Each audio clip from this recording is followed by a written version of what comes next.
Good morning दोस्तों, मैं Anand Singh YouTube के इस प्लेटफार्म पे आपका स्वागत करता हूं। कैसे हैं आप लोग? उम्मीद करता हूं आप लोग स्वस्थ होंगे, मस्त होंगे और अपने स्टडी में लगे होंगे। तो आज एक बार फिर स्पॉटिंग या कॉमन एरर्स की श्रृंखला को आगे बढ़ाते हुए हम कुछ SSC, bank, railway, NDA, CDS से रिलेटेड क्वेश्चन जो है आपके सामने फिर लेके आए हैं और एक एक करके डिस्कस करेंगे। ठीक है, आइए समय को बर्बाद न करते हुए, क्योंकि आप लोग को पता है समय बहुत मूल्यवान है। ठीक है, और आप लोग इस यूट्यूब प्लेटफॉर्म पे मेरे साथ बने हुए हैं, तो आप लोग का समय नष्ट न करते हुए मैं इस स्पॉटिंग और कॉमन एरर्स की श्रृंखला को आगे बढ़ाते हुए एक एक क्वेश्चन करके डिस्कस करता हूं। तो आइए शुरू करते हैं। ये पहला question, no sooner we entered then he got up and left the room, no error. इसमें करना क्या है, जैसे आपको पहले पता है आपके एग्ज़ाम में इस तरीके से क्वेश्चन आएंगे, किसी एक पार्ट में आपकी क्या है, गलती है और गलती नहीं भी हो सकती है। जिस पार्ट में गलती है वही आपका आंसर है और उसको सही करना है। अगर गलती है तो क्यों गलती है, यदि गलती नहीं है तो ऑप्शन आपका डी होगा। तो आइए डिस्कस करते हैं, बहुत अच्छे तरीके से एकदम इसको डिस्कस करते हैं। तो मैं आपको कुछ समझ देता हूँ, पहले आप इस क्वेश्चन को देख लीजिए और सॉल्व करने का प्रयास करें, उसके बाद हम लोग चलते हैं आगे। ठीक है, आइए शुरू करते हैं। No sooner we entered then he got up and left the room.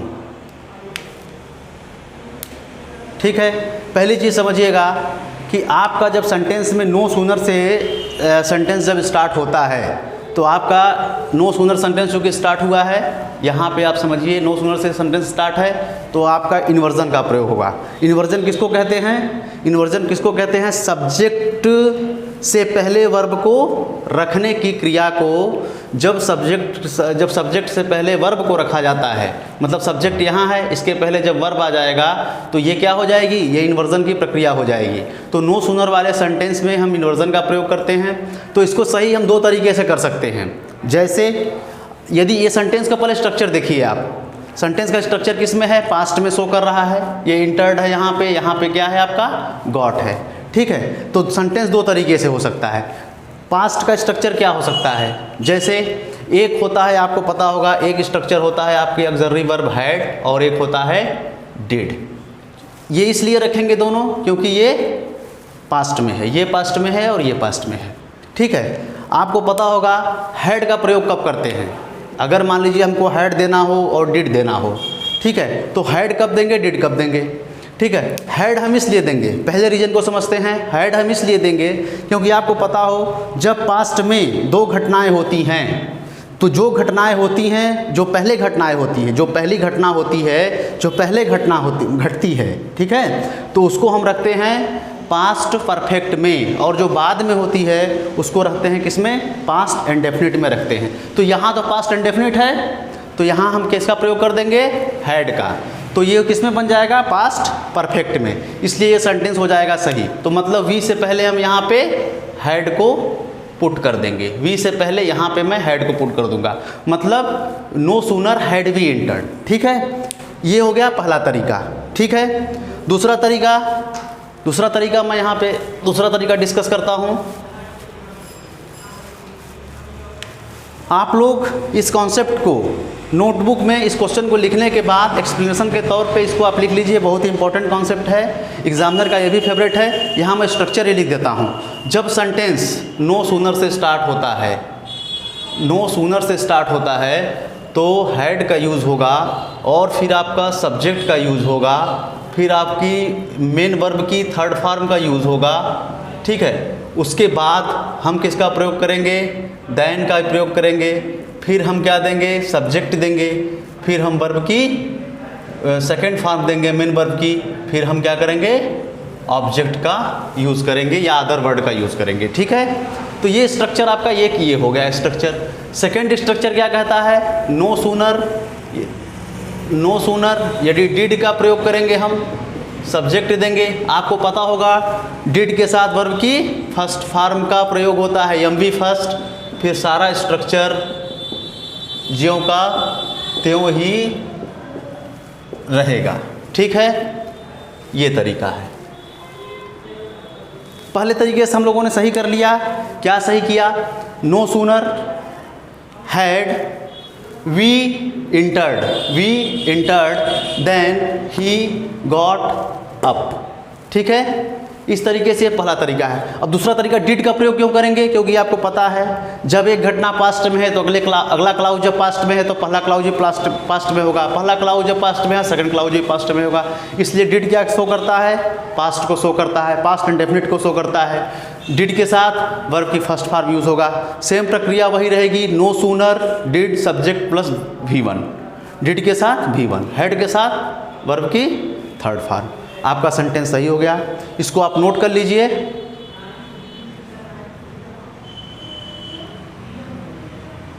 ठीक है, अब इसका मतलब समझते हैं। इसके ट्रांसलेशन में बहुत लोगों को प्रॉब्लम होती है। इसका ट्रांसलेशन हम कैसे करें? ठीक है, जहाँ पे नो सूनर देन का यूज़ होता है उसका सेंस निकलता है ज्यों ही और त्यों ही। क्या निकलता है? ज्यों ही और त्यों ही। आइए देखते हैं इसका ट्रांसलेशन क्या होता है। जैसा मैंने आप लोग को बताया है कि मैं आपके ग्रामर के साथ साथ प्रयास ये करूँगा आप लोग की अंडरस्टैंडिंग प्लस बोके पे भी काम हो। ठीक है, तो प्रयास मेरा अभी तो मैं ग्रामर सेक्शन उठाया हूँ, कॉमन एरर्स स्पॉटिंग एरर्स की श्रृंखला को उठाया हुआ हूँ, और इसी के साथ मेरा ये प्रयास रहेगा आप लोग की अंडरस्टैंडिंग की काफ़ी हद तक जो है बेहतर हो। उसके बाद हम आपके वोकैब और कंप्रीहेंशन अंडरस्टैंडिंग पे एक बहुत ही ज़बरदस्त तरीके से काम करेंगे। इस पे पहले हम धीरे धीरे अपने लेवल को उठाएंगे, धीरे धीरे बढ़ेंगे, धीरे धीरे चलेंगे, कछुए की चाल चलेंगे, फिर हम लोग खरगोश बनेंगे। ठीक है, आइए समझिए। No sooner had we entered, ज्यों ही हम क्या किए? प्रवेश किए।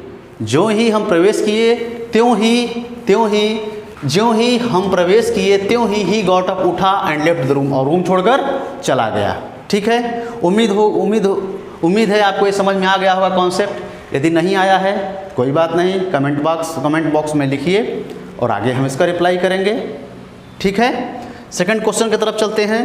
सेकंड क्वेश्चन को ध्यान से पढ़िए और समझने का प्रयास करिए। सेकंड क्वेश्चन आपके चार पार्ट में डिवाइड है। A, B, C और D। First part, the villager fled away their houses when they saw the water rising, no error. आपके किस पार्ट में गलती है आप इसको फाइंड आउट करिए, फिर हम लोग आगे डिस्कस करेंगे। आप लोग के लिए थोड़ा समय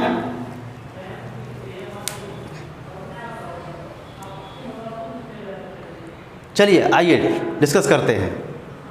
पहली चीज़ कि कभी भी फ्ली या फ्लीट के साथ अवे का प्रयोग नहीं होगा। यहाँ पे अवे का जो यूज़ हुआ है वो सुपरफ्लुअस है, मतलब अनावश्यक है, इसलिए अवे का प्रयोग नहीं होगा, क्योंकि फ्ली का मतलब ही होता है भाग जाना। ठीक है, अवे का सेंस देता है चूँकि, इसलिए फ्ली के साथ अगर अवे फ्ली के साथ अवे का प्रयोग कर देंगे तो सुपरफ्लुअस हो जाएगा, क्योंकि इसमें अवे का भाव निहित रहता है। इसलिए इस कॉन्सेप्ट में क्या याद रखना है आपको? याद रखना है फ्ली या फ्ली के किसी फॉर्म के साथ, मतलब फ्ली या फ्लीट के साथ आप अवे का प्रयोग नहीं करोगे। ठीक है, अगर यहाँ से आप अवे को हटा देंगे तो आपका सेंटेंस ये राइट हो जाएगा। ठीक है, अब इसके मतलब को समझते हैं। ये सेंटेंस आपको क्या सेंस देना चाहता है? द विलेजर्स फ्लीड, अवे को आप नहीं पढ़ोगे, the villager fled their houses, मतलब क्या किए? भाग गए। कहाँ से? अपने घरों से भाग गए। कौन? गांव वाले भाग गए। वेन, जब देखा, देसा, जब देखा, वे देखे, क्या देखे? द वाटर राइजिंग, मतलब वाटर का लेवल क्या हो रहा है? बढ़ रहा है। ठीक है, वाटर का लेवल बढ़ा या बढ़ रहा है तो क्या किए? वो घर छोड़ के भाग गए। ठीक है, उम्मीद है समझ में आ गया होगा। आइए थर्ड क्वेश्चन की तरफ चलते हैं। थर्ड क्वेश्चन आपका कह रहा है, I often give him money and I gave him few yesterday also, no error। ये भी सेंटेंस आपका चार पार्ट में डिवाइड है, A, B, C, D। ठीक है, SSC में आया हुआ क्वेश्चन है, सारे क्वेश्चन आए हुए हैं। SSC, बैंकिंग, NDS, CDS सारे एग्जाम में आए हुए क्वेश्चन हैं। ठीक है, इसको करने का प्रयास करो।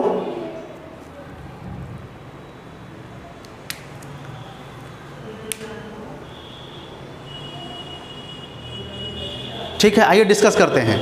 I often give him money and I gave him few yesterday also। यदि मैं इसको स्टूडेंट पॉइंट ऑफ व्यू से समझूं तो मेरे पॉइंट ऑफ व्यू से इसका जो यहाँ जो एरर है इस सेंटेंस में यहाँ पे एरर है, यहाँ पे फ्यू में, यहाँ फ्यू नहीं होगा तो क्या होगा, यहाँ पे फ्यू नहीं होगा, यहाँ पे अ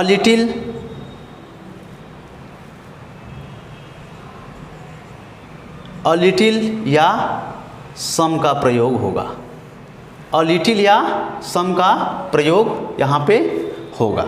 ठीक है, क्यों होगा समझने का प्रयास करें। ठीक है, अब यहाँ पे पहली चीज़, यहाँ पे फ्यू मनी की बात कर रहा है, मनी यहाँ पे हिडन है। ठीक है, चूँकि फ्यू जो है क्या है आपका, फ्यू आपका न्यूमेरल एडजेक्टिव है, न्यूमेरल एडजेक्टिव है जो संख्या को शो करता है और काउंटेबल नाउन के साथ आता है। फ्यू क्या है आपका न्यूमेरल एडजेक्टिव है और ये आपका संख्या के साथ आता है और ये काउंटेबल नाउन है। और मनी क्या है, चूँकि यहाँ पे फ्यू मनी की बात कर रहा है, और मनी क्या है, मनी आपका अनकाउंटेबल नाउन है, अनकाउंटेबल नाउन है। ठीक है, तो आपको पता होगा ये कॉन्सेप्ट, या नहीं पता होगा तो अब समझ लीजिए कि फ्यू का प्रयोग किसके साथ होता है, काउंटेबल नाउन के साथ होता है। चूँकि ये न्यूमेरल एडजेक्टिव है इसलिए काउंटेबल नाउन के साथ होता है, और लिटिल का प्रयोग अनकाउंटेबल नाउन के साथ होता है। ये क्वांटिटेटिव एडजेक्टिव है, मतलब मात्रावाचक विशेषण है। ठीक है, ये मनी क्या कर रहा है, मात्रा बताता है। मनी का मतलब क्या होता है, धन संपदा, धन संपदा। धन संपदा को आप क्या कर सकते हो, गिन सकते हो, नहीं। धन संपदा का क्या कर सकते हो आप, एस्टिमेशन कर सकते हो, एस्टिमेट कर सकते हो, मूल्यांकन कर सकते हो। इसलिए ये अनकाउंटेबल है, और अनकाउंटेबल नाउन के साथ आपका प्रयोग होता है, लिटिल का प्रयोग होता है, लिटिल का प्रयोग होता है। ठीक है, अब यहाँ पे आपको मैं एक इम्पॉर्टेंट कॉन्सेप्ट डिस्कस कर देना चाहता हूँ। मैं अभी इसको क्वेश्चन को हटा दे रहा हूँ, आप लोग वीडियो को पॉज करके फिर दोबारा देख लीजिएगा, क्योंकि कॉन्सेप्ट डिस्कस करना है। अब समझिए यहाँ पे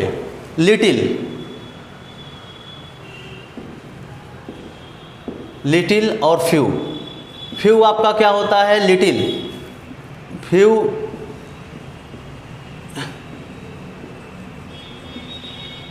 न्यूमेरल एडजेक्टिव,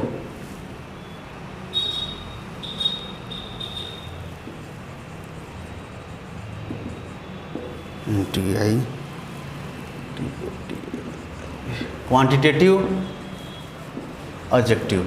ये होता है आपका अनकाउंटेबल नाउन के साथ आता है, और ये होता है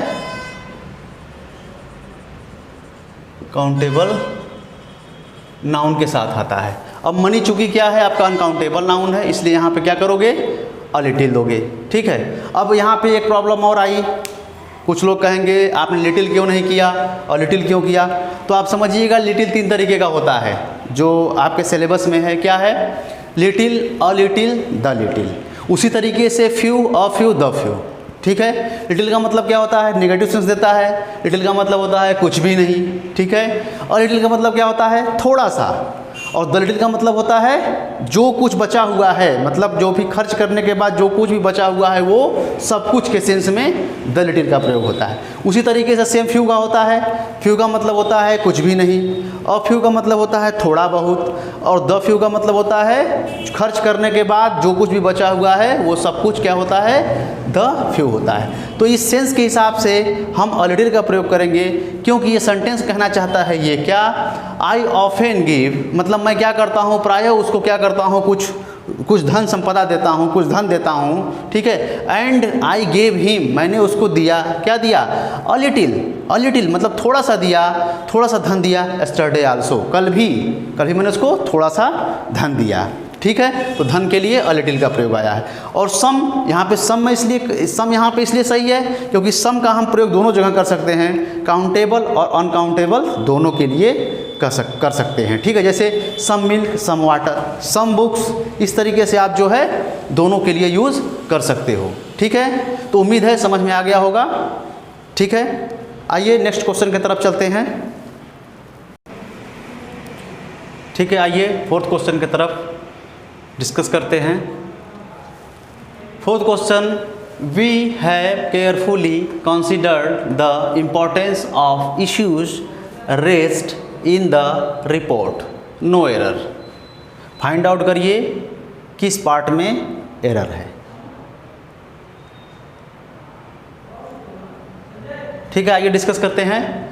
यदि मैं स्टूडेंट होता और मुझे ग्रामर की समझ होती तो मैं यहाँ पे पार्ट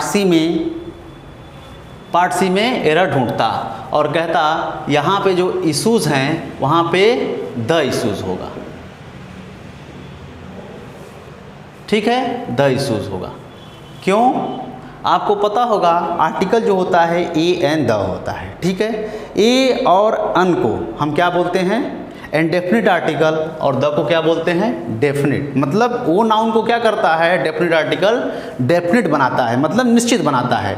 ठीक है, आर्टिकल पे धीरे धीरे डिस्कस करेंगे, फिलहाल इतना ही समझिए। द डेफिनिट आर्टिकल होता है जो नाउन को क्या करता है? डेफिनिट बनाता है। यहाँ पे इशू है, इसका मतलब द लग गया तो इसने क्या कर दिया? इसको निश्चित बना दिया। अब निश्चित कैसे बनाया इसको समझना है। हम द क्यों देंगे? अब ये द इसलिए मैं दूंगा क्योंकि ये सेंटेंस के सेंस को समझना है। जैसा मैंने पहले बताया, ग्रामर से ही काम नहीं चलने वाला है। यदि आपको इंग्लिश सीखना है तो ग्रामर के साथ साथ वोकैब प्लस अंडरस्टैंडिंग पे आपको पैरेलल काम करना है, लगातार काम करना है। इसीलिए हम एक एक करके इन सब सारे चीज़ों पे कार्य करेंगे। ठीक है, जैसा मुझे पता है, चूँकि मैं भी स्टूडेंट था, जो समस्याएं फेस हुई हैं, ठीक है, तो मैं आपके दर्द को अच्छे से समझ सकता हूँ। क्या करना है मुझको, तो मैं तो करूँगा ही, आप भी करते रहिए साथ साथ। ठीक है, चलिए डिस्कस करते हैं। कहने का मतलब ये हुआ, वी हैव केयरफुली कंसिडर्ड, मतलब हमने क्या किया है? कंसिडर्ड किया है, मतलब सोचा है, बहुत सावधानी पूर्वक क्या किया है? सोचा है। The importance of the issue, मतलब किसके? मुद्दे को, उस मुद्दों के महत्व को बहुत ही केयरफुली ढंग से सोचा है। क्या है? जो रेज्ड इन द रिपोर्ट, जो क्या है? रेज्ड किए गए हैं, उठाए गए हैं। इस रिपोर्ट में जो क्या किए गए हैं? उठाए गए हैं। तो भाई ये इशू कौन से हैं? इशू कौन से हुए? इशू मुद्दे वो हुए ना जो रिपोर्ट में उठाए गए हैं। अब रिपोर्ट में जो मुद्दे उठाए गए हैं वो मुद्दे क्या हैं? डेफिनिट हैं कि नहीं? डेफिनिट है ना। इसलिए आप क्या करोगे? यहाँ पे द का प्रयोग करोगे। यहाँ पे इश्यूज नाउन से पहले आप द का प्रयोग करोगे। ठीक है, तो उम्मीद है समझ में आ गया होगा। ठीक है, आइए नेक्स्ट क्वेश्चन की तरफ चलते हैं। नेक्स्ट क्वेश्चन आपका लिखा हुआ है, Subha had been at school but she did not learn nothing there. ठीक है, पढ़िए समझिए, फिर सही करते हैं हम लोग क्या समस्या है। चलिए आइए डिस्कस करते हैं। पहली चीज़, हाँ, यहाँ पे जो पार्ट में आपकी गलती है वह कहाँ पे गलती है? पार्ट सी में। यहाँ पे लर्न नहीं होगा, यहाँ पे होगा लर्न। क्यों? क्योंकि इसको दिमाग में अपने लॉक कर लीजिए, इस कॉन्सेप्ट को दिमाग में लॉक कर लीजिए और नोट कर लीजिए। डू डज डिड के साथ किसका प्रयोग होता है? वर्ब की फर्स्ट फॉर्म की, मेन वर्ब की फर्स्ट फॉर्म। किसके साथ? डू के साथ, डज के साथ और डिड के साथ आप क्या करोगे? आप मेन वर्ब की फर्स्ट फॉर्म का प्रयोग करोगे। अब ये ज़रा बताओ हमको, ये लर्न क्या है? क्या फर्स्ट फॉर्म दिख रही है? नहीं। लर्न कर दोगे, लर्न फर्स्ट फॉर्म हुआ, तो लर्न कर दोगे तो क्या हो जाएगा? सेंटेंस सही हो जाएगा। ठीक है, तो इसी क्या सेंटेंस कहना क्या चाह रहा है? Subha had been at school. सुबह क्या थी? सुबह हैड बीन, सुबह क्या थी? स्कूल में थी। बट उसने क्या? But she did learn nothing there. लेकिन उसने क्या कुछ नहीं सीखा वहाँ पे। सुबह स्कूल में थी बट उसने वहाँ पे कुछ भी नहीं सीखा।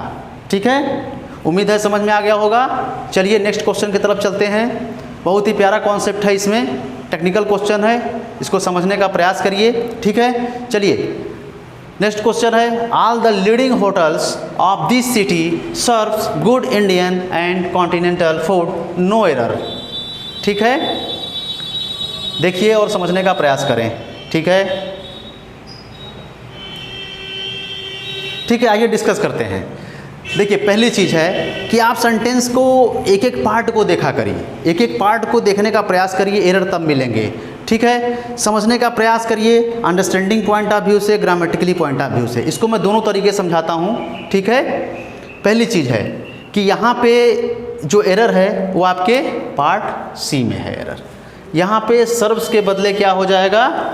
सर्व्स के बदले यहाँ पे सर्व के बदले हो जाएगा SERVE, सर्व हो जाएगा। अगर सर्व कर देंगे सेंटेंस सही हो जाएगा। क्यों? क्योंकि आपको पता होगा कि ये सर्व किसका काम कर रहा है, सर्व एज ए वर्ब का काम कर रहा है। तो ये वर्ब जो है क्या है, सिंगुलर है कि प्लूरल है? ये वर्ब जो है सिंगुलर है कि प्लूरल है? सर्व आपका प्लूरल है। समझने का प्रयास करें यहाँ पे, ठीक है। यहाँ पे आप, हाँ ये देखें, जब सर्व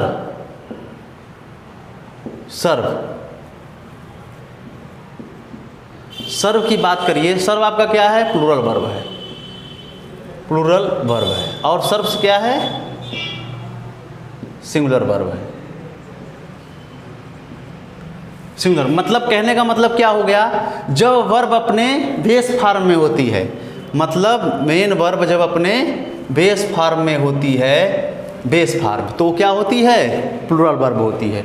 जब आपके मेन वर्ब में आप क्या करोगे, एड यस या ईएस जेड कर दोगे तो क्या हो जाती है, वो सिंगुलर हो जाती है, ठीक है। तो यहाँ पे एस या यस, यहाँ पे एस एड है इसलिए सिंगुलर है। अब यहाँ पे वर्ब क्या है, सर्व, मैंने कहा सर्व करिए, प्लूरल हो जाएगी। अब प्लूरल क्यों करेंगे, प्लूरल मैं इसलिए करूँगा क्योंकि इसका सब्जेक्ट क्या है, सब्जेक्ट इसका प्लूरल है। अब यहाँ पे डाउट क्रिएट होती है कुछ बच्चों के लिए। अब उनको प्रॉब्लम ये होगी यहाँ पे कि यहाँ पे सब्जेक्ट है क्या, सब्जेक्ट, कुछ बच्चे सोचेंगे सिटी यहाँ पे सब्जेक्ट है, दिस सिटी यहाँ पे सब्जेक्ट है, कुछ लोग सोचेंगे यहाँ पे होटल्स जो है सब्जेक्ट है, ठीक है, इस तरीके से समझेंगे। तो यहाँ पे ये समझने का प्रयास करिए, पहली चीज़ किसके बारे में ये सेंटेंस बात कर रहा है।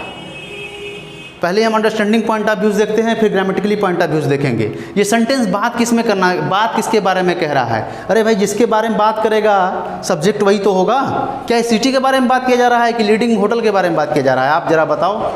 सेंटेंस का मतलब समझिए। पहले कहा जा रहा है ऑल द लीडिंग होटल्स, मतलब जो उच्च श्रेणी के होटल्स हैं, अग्रणी होटल्स हैं, कहाँ के, आप दिस सिटी, इस शहर के जो अग्रणी होटल हैं, मतलब बड़े होटल हैं, सर्व मतलब सर्व मतलब क्या है, देते हैं, मतलब प्रदान करते हैं, परोसते हैं, क्या है, गुड इंडियन, मतलब अच्छा भारतीय और महाद्वीपीय भोजन को क्या करते हैं, परोसते हैं, देते हैं, प्रदान करते हैं। तो किसके बारे में कहा जा रहा था, इस शहर के सभी होटलों के बारे में कहा जा रहा है ना। शहर तो भोजन परोसेगा नहीं, होटल्स ही परोसेंगे। तो होटल्स क्या हैं, ऑल द लीडिंग होटल्स, ये क्या है, ये प्लूरल हुआ कि नहीं। जब ये आपका सब्जेक्ट जब यहाँ से यहाँ तक लेके प्लूरल हो गया तो भाई वर्ब भी तो प्लूरल ना होगा, ये सेंटेंस आपका सही हो गया। आपको पता है सब्जेक्ट और वर्ब में एक कॉन्ट्रैक्ट होता है, एक समझौता होता है। क्या, सब्जेक्ट कहता है मैं सिंगुलर तुम भी सिंगुलर, ठीक है, ये बेसिक कॉन्सेप्ट है। Subject singular verb singular, subject plural verb plural, ठीक है। तो ये समझ में आ गया होगा यहाँ पे। अब दूसरे तरीके से समझते हैं। आप ये समझिएगा, एक रूल है ग्रामर में, ठीक है, प्रीपोजिशन के बाद हमेशा किसका प्रयोग होता है, ऑब्जेक्टिव केस का यूज होता है, ठीक है। प्रीपोजिशन के बाद हमेशा ऑब्जेक्टिव केस का प्रयोग होता है। और आपको पता होगा ऑब्जेक्टिव केस कभी भी सब्जेक्ट नहीं हो सकता है। अब यहाँ पे ऑफ क्या है, आप एक प्रीपोजिशन है ना, प्रीपोजिशन के बाद दिस सिटी है, इसका मतलब ऐसे ऑब्जेक्टिव केस इसको मानिए आप कि तो क्या ऑब्जेक्टिव के सब्जेक्ट के रूप में हो सकता है, नहीं हो सकता है, इसलिए द सिटी आपका सब्जेक्ट नहीं होगा। ये ग्रामर पॉइंट ऑफ व्यू से बात रही, ठीक है। इसका मतलब आपका ये सब्जेक्ट है, उसके अकॉर्डिंग आप वर्ब दे दिए, ठीक है। तो ये आपका सेंटेंस सही हो गया, ठीक है। तो बस आज के लिए इतना ही। धीरे धीरे इसको हम ले चलेंगे आगे, ठीक है। धीरे धीरे समझने का प्रयास करें, धीरे धीरे टाइमिंग बढ़ती जाएगी। अभी छोटे छोटे वीडियो हैं, 10-20 मिनट 25 मिनट आधे घंटे के। इसको आप लोग सोते उठते खाते बैठते जब भी आपको समय मिले देखिए, आपके लिए काफ़ी ये फ्रूटफुल होगा, काफ़ी यूज़फुल होगा आपके एग्जामिनेशन पॉइंट ऑफ व्यू से, ठीक है। तो कल जो है नेक्स्ट सीरीज़ पे आगे की प्रक्रिया को आगे बढ़ाएंगे। कल फिर मिलेंगे आपसे, तब तक के लिए थैंक्स।